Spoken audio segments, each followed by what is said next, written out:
Salut, c'est Trado, je suis content de vous retrouver pour ce nouvel épisode de la construction de votre portefeuille avec des ETF. Je vous rappelle que ce format ne s'adresse pas aux traders, ce format s'adresse aux investisseurs de long terme qui veulent constituer au meilleur prix un portefeuille basé sur des ETF qui sont des produits qui permettent pour un prix absolument sans équivalent de bâtir intelligemment, simplement, rationnellement vos actifs de long terme. Je vous rappelle que cela repose sur des éléments multiples. Le premier, c'est que on a ici une stratégie de type cœur satellite, c'est-à-dire pour les plus novices d'entre vous, on achète quelque chose de central qui va faire le cœur ou le corps en anglais de votre portefeuille. Il peut s'agir de plusieurs choses, mais en tout cas c'est l'esprit de votre portefeuille.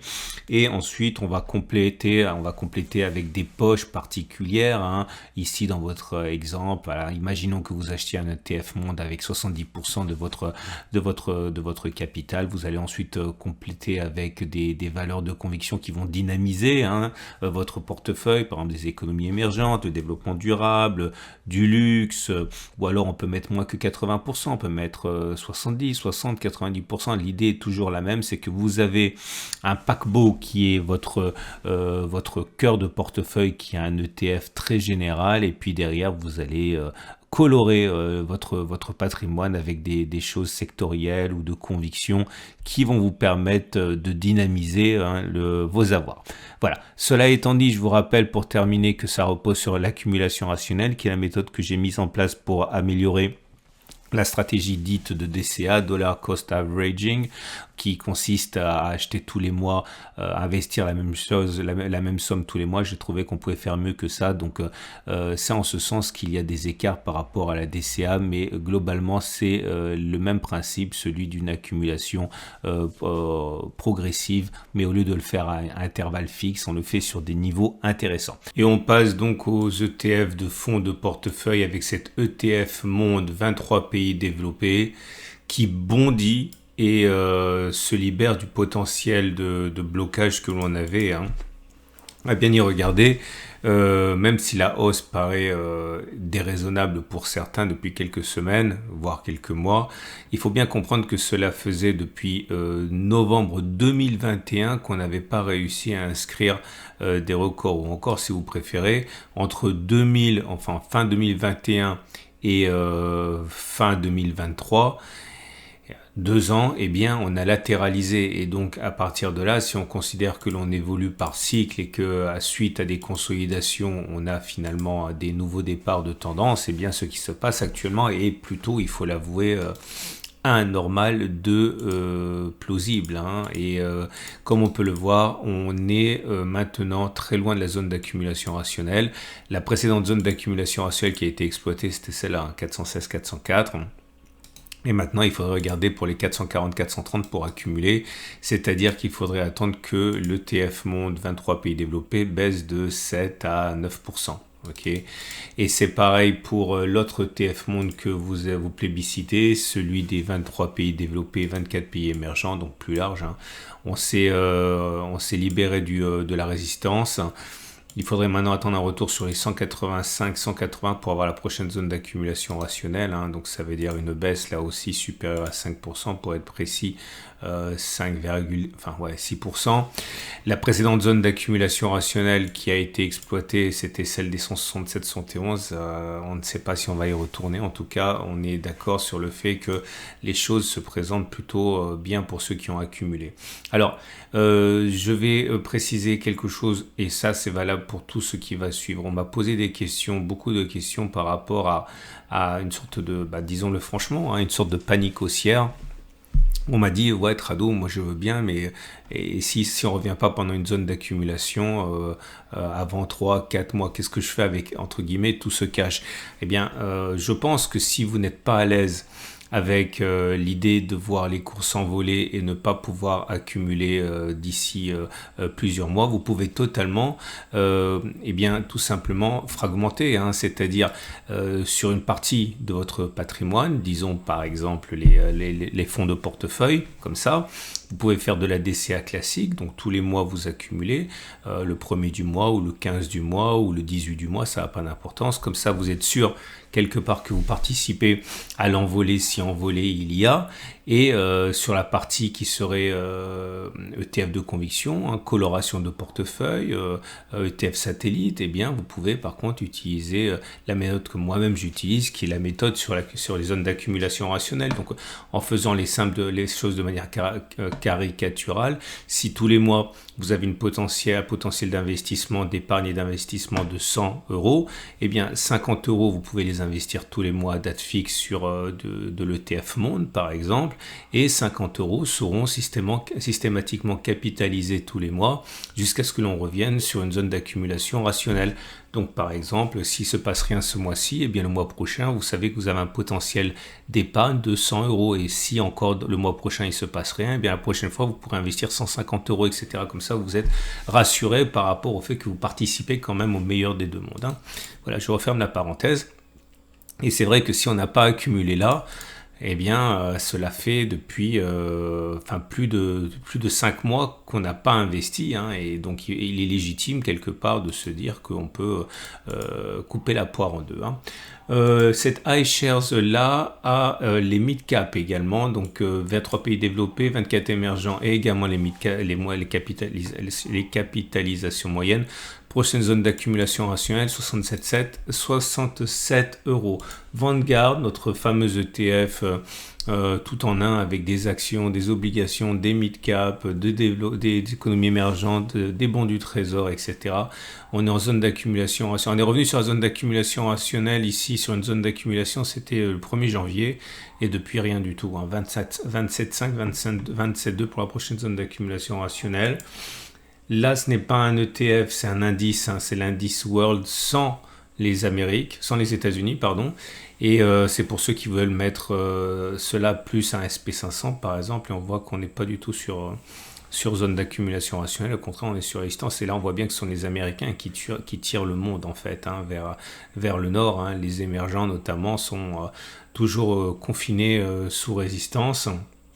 L'Eurostoxx 600, pour ceux qui veulent mettre en cœur de portefeuille les 600 mastodontes européens, on est revenu sur zone d'accumulation rationnelle il y a 3 semaines et depuis, eh bien, on est en apesanteur. On n'est pas sur des records historiques, hein, attention, mais en tout cas, on aura compris, on n'est plus sur zone d'accumulation rationnelle. Prochaine zone d'accumulation, lorsque l'indice sera à 473, 471. Si c'est l'Eurostoxx 50 qui vous intéresse, c'est la même chose. On a fait une touchette, hein, sur les 45,00, 43,40.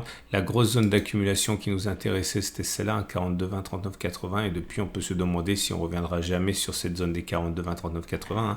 On est sur des niveaux qui sont absolument stratosphériques. Ce qui ne veut pas dire que cela va durer, hein, mais en tout cas, prochaine zone d'accumulation rationnelle, 45,00, 43,40.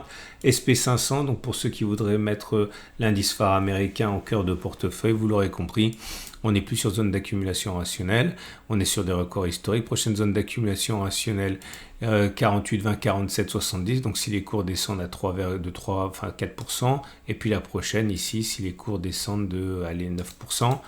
Le Nasdaq, pari risqué pour ceux qui veulent mettre ça en cœur de portefeuille, mais pourquoi pas, hein, et même si la plupart le mettent plutôt en ETF de conviction. Mais on n'est plus sur zone d'accumulation rationnelle. La précédente zone d'accumulation rationnelle, c'était 14,200, 14 000. Et puis maintenant, il faudrait que les cours redescendent de 5 à 10%, hein, pour être en zone d'accumulation rationnelle. Et on termine avec le CAC 40 que je rechigne personnellement en mettant en cœur de portefeuille, hein. Pour moi, c'est vraiment du satellite, hein, notamment à cause de l'exposition très marquée au luxe et aux pétrolières. J'avais expliqué qu'on était en zone d'accumulation rationnelle, mais il fallait chercher sur les données journalières la zone d'accumulation rationnelle. J'en ai beaucoup parlé les précédentes semaines. Et cette zone d'accumulation rationnelle, c'était celle-ci, hein. On l'a eu janvier. C'était la zone des 7310, 72,12. On ne la voit pas sur les données hebdomadaires, mais en tout cas là pour l'instant on n'est pas en zone d'accumulation rationnelle, on l'aura compris, on est plutôt sur une résistance.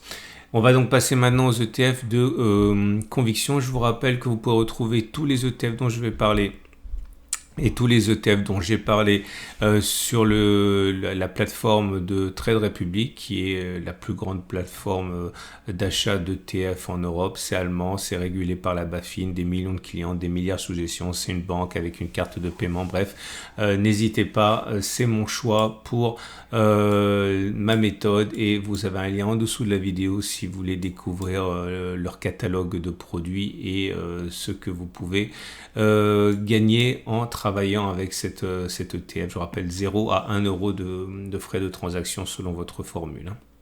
Et on passe aux ETF de conviction avec cet ETF Chine X-Tracker qui est en zone d'accumulation rationnelle à 13,10 euros. Également à l'honneur, le ETF Wisdom Tree métaux physiques précieux, donc or, argent, platinoïde, en zone d'accumulation rationnelle à 113,122 euros si vous croyez au potentiel des métaux précieux. L'agriculture, un Wisdom Tree également en zone d'accumulation rationnelle actuellement à 11,6, 12,2 euros. L'Amundi Nouvelles Énergies, qui a passé une très mauvaise année, revient en zone d'accumulation rationnelle avec un rebond technique de très courte durée. On est en zone d'accumulation rationnelle à 26, 24, 4. Je vous rappelle, avant de continuer, qu'il faut impérativement savoir ce dans quoi vous investissez. Et très souvent, les noms peuvent être assez ambigus, voire trompeurs. Pour ne pas être trompé, il faut regarder ce dans quoi les entreprises investissent vraiment, et notamment les entreprises qui font l'essentiel du portefeuille de ces ETF. Si vous ne savez pas où trouver les informations ou si vous êtes trop occupé pour les trouver, sachez que moi, sur le site, je les ai consignés. Donc si vous allez sur mon site et que vous recherchez le nom d'abord regardez l'émetteur, puis regardez ensuite la thématique, vous allez trouver directement sur mon site donc les notices techniques, c'est très important. Ok. Un iShares actuellement, iShares c'est le numéro 1 mondial, hein, c'est BlackRock. Je sais pas pourquoi je l'ai mis, je me suis trompé. J'ai oublié de l'enlever. Et la zone d'accumulation rationnelle, on l'a touché il y a 2 semaines. On n'est pas en zone d'accumulation rationnelle, désolé.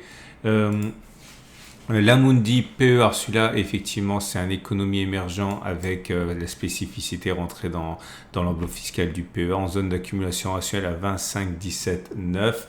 La même chose, mais dans les entreprises qui sont et les pays asiatiques, zone d'accumulation rationnelle large pour cet Amundi PEA émergent 21, 2, 18, 9. L'Amérique latine également, bien que mieux orienté, on est en zone d'accumulation rationnelle actuellement sur les 23,2, 22,6 euros. L'immobilier, si vous vous êtes tenté par jouer la reprise et puis surtout la meilleure santé de l'immobilier européen avec une éventuelle baisse prochaine des taux d'intérêt, zone d'accumulation rationnelle, j'ai oublié de la faire figurer décidément, c'est à 59,6. 58,4, 59,6, 58,4, on est sur zone d'accumulation rationnelle. L'Amundi, produits agricoles, produits commodities, mais sans produits agricoles, donc ça veut dire les minéraux, les métaux, etc. Donc, dans un contexte de zone d'accumulation rationnelle actuellement à 21, 20,3, très important de savoir ce qu'il y a dedans, vérifiez bien. Le Lixor, bien de consommation courante en zone, décidément, je ne sais pas ce que j'ai fait, je suis vraiment désolé, on n'est pas en zone d'accumulation rationnelle, on était la semaine dernière, il faut vraiment que je corrige ça, je vous donne des fausses joies, on n'est plus en zone d'accumulation rationnelle, on a rebondi sur la zone d'accumulation rationnelle, toutes mes excuses encore une fois. Cet ETF est en zone d'accumulation rationnelle, c'est un ETF qui est... C'est comme le précédent, hein, c'est les produits, des matières premières, mais hors produits agricoles. Hein. C'est la même chose, mais une autre compagnie, c'est Amundi. Vous avez également un autre produit, alors c'est le Vietnam, en zone d'accumulation rationnelle actuellement. C'est un X-Tracker en zone d'accumulation rationnelle à 21,6, 26,3. Et je crois qu'on a fait le tour.